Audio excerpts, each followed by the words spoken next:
I can't believe I'm about to make this video. I really can't believe I'm about to make this video. I don't want to make this video, but I can't believe this is the point that we've got to. We let it get this far. We let it get this far gone. Now I'm about to make this video. What's up, YouTube? Your boy back once again with another sport topic. And today we're going to talk some football. Houston Texans football. Today we're going to talk about what kind of trade packages, what can the Houston Texans get for franchise quarterback DeShaun Watson. We are talking about a franchise quarterback that's 25 years old, led the league in passing, who is an elite quarterback, future Hall of Famer written all over, multiple Super Bowls written all over him. He's forcing his way out because you could not mend the fences between him and the front office because you lied and whatever the case may be between Jack Easterby and Calvin and DeShaun Watson. It's gotten to this point that, like I said in the last video, it might get ugly. DeShaun is willing to make it ugly to get up out of there. And it's so sad. This is a guy he's in his infancy of being an NFL quarterback. He's 25 years old. He's not even in his prime yet. People talk about a guy in his prime. He's not in his prime yet. Your prime is what, 27, 28, 29, 30? Somewhere in that ball frame. He's only 25.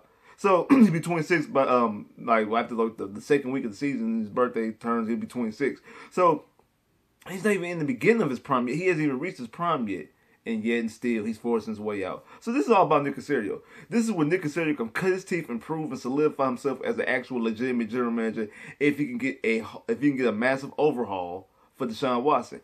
Is it possible? Yes. Is it possible that he can get taken advantage of? That too, absolutely. But this is where this whole Patriot thing needs to kick in. This whole Patriot way, because the Patriots normally do what they gotta do and normally know how to take advantage of somebody. So this is hopefully him 20 years, 21 years, however long he's been with the Patriots, him in the making to actually get a massive overhaul. If you don't have the blueprint, I'm here.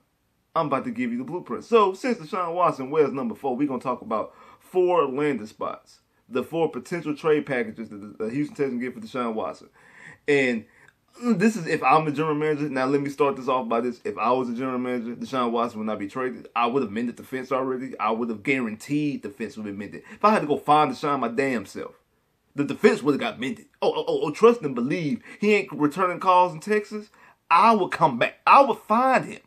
I would go find him. We going to talk this out, player. But, hey, that's a conversation for a different video. So now we're going to talk about the potential trade packages. The first one up is the San Francisco 49ers. Now, 49ers have the 12th pick in the draft, and they also have some players on defense. So their trade package, from what I'm hearing, I know a lot of San Francisco fans, and this is the only reason I'm throwing them out there because San Francisco fans are relentless. They've been talking about this for months. Even before this whole situation broke through, San Francisco fans were talking about finding a way to get DeShaun Watson. And they've been talking about 3-round picks and things like that. San Francisco's not going to give up that many picks. San Francisco is probably going to give up the 12th pick in the draft this year, which is kind of ironic because DeShaun Watson was taken with the 12th pick. So the 12th pick in the draft, next year's first, Bosa, and then they will have to give up a Garoppolo. The reason why is because they're taking on DeShaun's contract. They have to get rid of Garoppolo's contract as well. And the main piece of this trade is actually Nick Bosa. And I'm be honest with you, this does not excite me. I'm not a believer in Garoppolo, and I don't want to take on that contract. I like the fact that I had Nick Bosa, but then only having the 12th pick in the draft and then having an unknown pick in next year, we don't know where that first round pick, even though it's a first round pick, we don't know where that first round pick is going to lie. Because San Francisco could be a good team or a bad team, especially with DeShaun Watson. They definitely be a good team. I'm not taking that. I mean, the Nick Bosa thing is enticing because Nick Bosa is a really good player, but really having Garoppolo and those picks are not going to be premium picks, not in the upper echelon of the first round. And like I said, the 12th pick, that's kind of low, especially if you're trying to get a potential franchise quarterback. And that means Garoppolo's probably like a bridge. So that's a deal I'm really not wanting to take. And maybe San Francisco could probably come up with something better. But from what I'm hearing, that's probably the best case scenario. Because they really don't want to give up Bosa, but they're going to throw Bosa in. If they throw Bosa in, they're not giving up picks. And they have to include Garoppolo because of the contract. So I'm hanging up the phone if I'm Caserio on that 49ers trade. The next trade is actually the Carolina Panthers. Now, remember, DeShaun Watson connects all these trades because there's no trade clause. I actually think DeShaun wouldn't mind going to Carolina. You know, he played at Clemson. And that'll be that town's closest franchise to them. So I think a lot of people in Carolina, North Carolina, and the Carolinas would love to have DeShaun Watson there.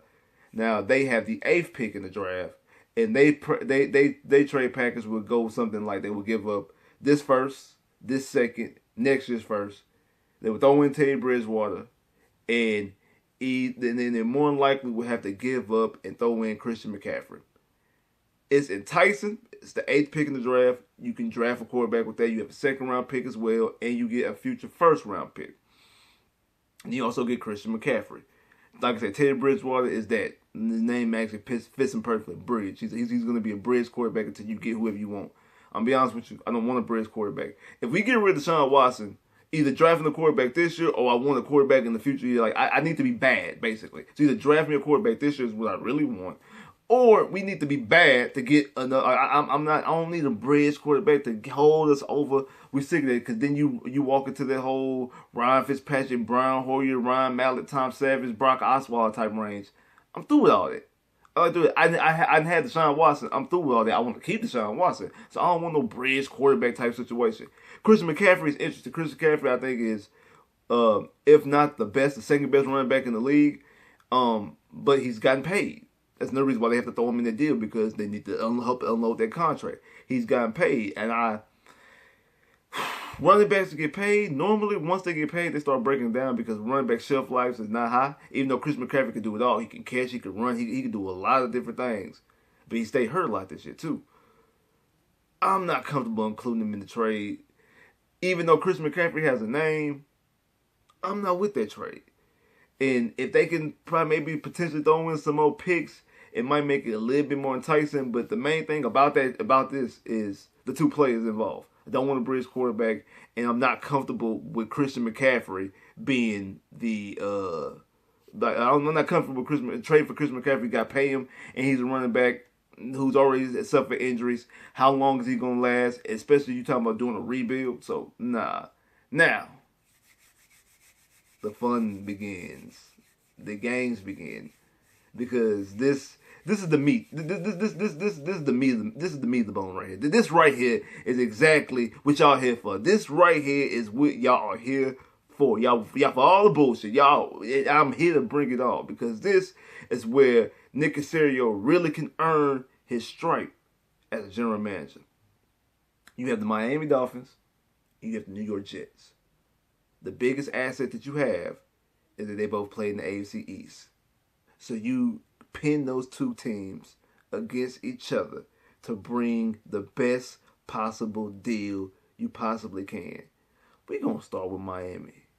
Well, no, actually, we're going to start with the Jets, because off top, the Jets have 4 picks. And that's why a lot of people talk. The Jets have 4 first-round picks in the next 2 years. If I'm not mistaken, let's see exactly what picks do they have to give you the exact numbers of the picks. The Jets have the 2nd pick, have the 27th pick in the first round, that's Seattle's pick. Then they also have the 34th pick in the 2nd round. That's the 2nd round pick. Then they also have 2 first-round picks next year. We don't know what those picks are going to be next year. The Dolphins have the 3rd pick in the draft, the 18th pick in the draft. They have the 35th pick in the draft, the 2nd round pick. And I don't know what their 2nd round pick is. And then they also, of course, have next year's first and things like that. So the Jets have been talked about because they have the two first round picks this year and 2 first round picks next year. So right there off top, that is the starting point right there. Them 4 picks. So you call Miami, and you're like, hey, the Jets got 4 picks. What you got? And then that's when Miami says, okay, well, we give you the 3rd pick, we give you the 18th pick, we give you the 35th pick, and we give you our pick. And I'm sorry, I don't have what their pick is, but I'm pretty sure their pick is probably like around like 44, 45, somewhere in that. Yeah, somewhere in that frame. 40, maybe close to 50, but like, yeah, somewhere in that frame, somewhere between 45 and 50, somewhere in there. So we just gonna cut in the middle. We just gonna say 47, the 47 pick. So that's what they willing to offer. Off surface, you be like, okay, you taking the first 4 rounders, but actually Miami's deal is a little bit different. The reason why Miami's deal is a little bit different because you have all 4 of those picks this season, when you only have 2 of the Jets picks this year, and the next 2 picks will be next year. You don't know what those picks are going to turn into. You don't know what the Jets is going to be like and what Seattle's going to be like. So what you going to do? That kind of gives the leg up for the Dolphins. So you go back to the Jets and you tell the Jets that. So what do the Jets do? You tell them the Jets that you want to play. They're probably going to say, well, we'll give you Sam Darnold. You're like, no, don't want Sam Darnold. I'm going to draft a quarterback. You can keep Sam Darnold. I've seen Sam Darnold for 3 years. I don't want to see Sam Darnold no more. Give me Quentin Williams. The Jets going to grit their teeth, but yet they'll throw Quentin Williams in trade. So then you go to Miami. You tell Miami that. What Miami do? They say, we'll offer you Tua, and we'll offer you Xavier Howard. We'll give you your quarterback, who's a young quarterback. Yeah, you've seen Sam Darnold for 2-3 years. You only seen Tua for a couple of games, so you might have a feel for Tua. FY, I'm not a fan of Tua at all. That's what the Miami. To be honest, I'm only using Miami for leverage. I'm only using Miami to pin against the Jets because one, I feel some type of way of trading for a pick that belonged to me already, which is the third pick and the 34th pick. Both of those picks are the Texans picks originally. So I feel some type of way of actually trading for those picks. I do. I feel some way of trading for those picks. So instead of I'm just using them for leverage. Also, I'm not a fan of Tua. My fear is that the Texans might actually like Tua. And again, if you bring into it, you talking about whole Tom Savage, Ryan Fitzpatrick, Brian Hoyer type situation, when you got a quarterback who might be a quarterback, or maybe even a Matt Schaub, like he might be in the right system. No, I'm not. I don't want to do the Tua experiment. But again, I'm using them for leverage. And you go back over to the Jets, and you be like, hey, they giving me this, and this. What you want to do? And the Jets like, okay, what do you want? And that's when the fun begins. That's when Nick Caserio says, I want that 34th pick and next year's second. That means I get the 3rd pick in the draft, the 27th pick in the draft, the 34th pick in the draft, next year's first from you, next year's Seattle first, and next year's second round pick. That's 6 picks plus Quentin Williams. Thank you. Good night. That's the deal. That if I'm the general manager, that is what I want. That is what I want. I'm using Miami for leverage because they're in the same division. Because even the Jets like, no, we're not giving up that. Okay, don't give that up. We'll send DeShaun to Miami, and you have to see DeShaun Watson twice a year. So when you're sitting there holding on to them picks, because that's the most valuable thing the Jets have. The Jets have picks that have not have any names attached to them. They're unnamed picks, and they high picks. You got 4 first rounders. Not to mention, 2 of them are not even yours. Like the 27th pick this year, and then your pick next, and then whatever the Seattle pick is next year, you have no control. You have no control of that pick. That pick could be very high. That pick could be very low. So that pick doesn't belong to you. You got that in the Jamal Adams trade. So that pick does not belong to you. The only pick you're really giving up, you're giving up the 3rd pick, which is basically what you'd be doing to draft a quarterback. You're giving up the 34th pick, which if you probably moved up in the draft, that's something else you would do. And then also you're giving up your first from next year. Something else you would do if you were moving up in the draft. So it's basically, really, they playing with house money because the 27th pick and next year's first pick from Seattle doesn't belong to them anyway. And if they was in a normal situation, they would be trading their first round pick, next year's first round pick, and their second round pick for a quarterback anyway. And you talking about a guy who's already proven in the NFL, and then you use New York on them. You use their own market on them. You be like, hey, look, listen, y'all in New York, you got salary cap space. You have DeShaun Watson. You in the Big Apple, New York. Everybody's going to want to play with you. Everybody's going to want to come play for that team. You don't need your draft picks. You don't need your draft picks. We the ones who need to recuperate and get young talent and able to try to start a rebuild. You don't need that. You got salary cap space, and you got DeShaun Watson, and you're in the city of New York. People going to be taking pay cuts to go to New York. So you use that against them. You pin Miami against them. Do you really want to face DeShaun Watson twice a year? And you don't need all them picks no way because you in the market, a big-ass market, the biggest market, with DeShaun Watson, a franchise quarterback, 25 years old, led the league in passing, was second in quarterback rating, third in quarterback rating, second in completion percentage. No, he was second in quarterback rating, third in completion percentage, touchdown ratio 33-7, unheard of outside of Mahomes and things like that, and Aaron Rodgers. Come on, bro. You don't need those picks. You need salary cap. You need the Big Apple where you at. You gonna bring in them free agents. And you like, look, and they be like, damn, you so right. And you do it. And again, if I'm Nick Caserio, because of that, what I do to be very, very to be very, very cold-hearted and to calculate things and to be something from the Patriot tree. How everybody talking about, this needs to be done as soon as possible. They don't need to wait, bye. You wait till April. Mid-April at that. The draft was like it either drafts at the end of April or was in the beginning of May. Cause I think last year it was in May because of the pandemic. I'm not saying, but no, it was the last week of April. So normally it was the last week of April. You wait until April, mid-April to pull it off.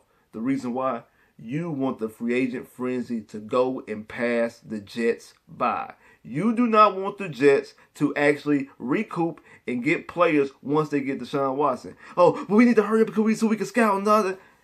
You got scouters. They can scout right now. They don't need to actually know that the Texans have the second pick. They don't need to actually know the Texans have the third pick. They don't need to actually know the Texans have whatever pick. They don't need that shit. They don't. They don't. They go out there and scout regardless. You come up with a list. You don't need to know exactly word for word what pick you need. What pick you got. You don't have to have that to scout to know if you like Justin Fields over Zach Wilson, or if you like Trey Lance over Zach Wilson and Justin Fields. If you like Najee Harris, if you like this, if you like this, you don't need to. You don't have to do that. You can scout at any given moment. You can scout at any given moment. You don't have to have that pick in hand. So if I'm the Texans, I'm Nick Casario, I'm holding out. Now again, I'm prefacing all. This is if I'm the general manager. Don't y'all go, oh, I thought this is what the trade was going to be. No, I'm saying if I was the general manager. If I was the general manager, this is what I would do. If I was the general manager, this is exactly what I would do. I would pin Miami against the Jets, and I will wait until the last possible moment. Don't wait the draft day. I get that. Don't wait till the draft night. And you could if you want to, but you don't gotta wait that far. I'm waiting to mid-April, April 15th, 16th, 17th, somewhere, maybe 10 days before the draft. So the draft, say if the draft is on April 29th, I'm waiting to April 19th. I'm waiting to 10 days before the draft. I'm waiting out to as long as I possibly can to pull off this trade. While this whole time, I could be going back and forth with them. So they both think they in the running to keep that train going, but you don't want them to re-up and recoup during free agency because the reason why, because I'm very petty, but the reason why is because, one, you don't want DeShaun Watson to win a Super Bowl just yet, especially if you want to win with the Texans, you don't want to win somewhere else. But two, you want that next year's draft, Jets draft pick to be as high as you possibly can make it. So by the way you can do that is taking their defensive talent and making sure they can't spend their salary cap space on live free agents. So basically their roster is their roster because they can't even recoup and draft nobody. They can't draft nobody because you got their 2 first-round picks and you got their second-round pick. They can't really draft nobody in the upper. They basically, like the Texans, have to wait till the 3rd round, but they got DeShaun Watson. And then, you got Miami in their division. You got Buffalo in their division. You got the Patriots in their division. You got all those things in their division. More than likely, they still probably be like around the 8. They got DeShaun Watson. They'd probably be like an 800 type team. So that draft pick from the Jets would be around 15, 14, 13, somewhere in there. Like, it'd be in the upper echelon. And now, again, you have 6 picks. Not to mention, you still have your own 2 picks. Next year, you get your first and your second back. You'll have 8 picks in the top 64. In the next 2 seasons, you have 8 picks in the top 64 with having, 5 first rounders? Yeah, 2 this year, 3 next year, and then, a second this year and 2 seconds this year? Come on, bro. Talking about rebuild. You just need to hit on 75% of your picks. You don't need to hit on, now if you hit on, of course we want you to hit on all 8. And then, not to mention, you still got JJ. You can flip him for some picks, flip him for some change. And now that could give you another second, another 3rd round pick. And who's to say you might not even use all them picks? Because now you can maneuver up and down. Again, Patriot mindset. You can maneuver up and down the draft board because you got all these picks.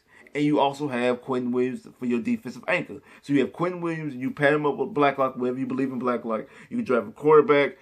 Because I'm giving you 8 picks in the first 64. That's you can draft 4 on defense, 4 on offense to help recruit. That's how you have your rebuild. Like they really should have me in the general. If I was in the room and I have to trade, because again, my main objective is not to trade DeShaun Watson, is not to make him, but to refix their relationship. And obviously you can't. And I've come to that to understand that it's not going to be fixed. Because the Texan organization is too damn dumb to fix it. Because it would have been fixed by now if it was me. But again, if I'm in that room, that's what I'm doing. The 49ers, Nick Bosa, that's cool, but nah. Chris McCaffrey, he a good ass running back. He was hurt this year. I'm good. The Dolphins have a nice package. They really do. On the surface, they really do have a nice package. I'm not interested in Tua. That's my fear, though. I'm not interested in Tua. But my fear is that they could be. And also, I just feel funny about trading for two picks that already belong to me. But I use that, what they can give up, what they have to offer, and the fact that they're in the AFC East with the New York Jets to bring that trade offer all the way up. You see what Matt Stafford went for? Come on. If Matt Stafford went for that, DeShaun Watson should be able to go for exactly. He should definitely be able to go for the 4-round pick, the first 4-round picks. He should go for that off top. That's when you use the Dolphins for your leverage. They bring in Quinn Williams, and they bring in the other two, the 34th pick in this year's draft and next year's second. And then you flip it to them when the Jets be like, nah, we don't want to do that. You be like, hey, do you really want DeShaun to be in your division? You play him twice a year?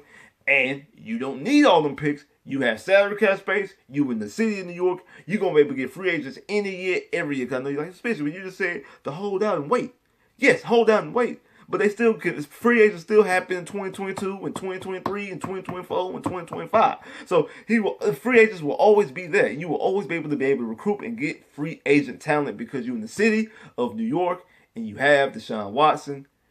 I just need to get all the picks I possibly can, and that's how Nick Caserio can build his resume as being a cutthroat general manager and able to take something from somebody and start an actual rebuild. Like, subscribe if you haven't, comment below if you haven't, click that bell, get more videos. I holla.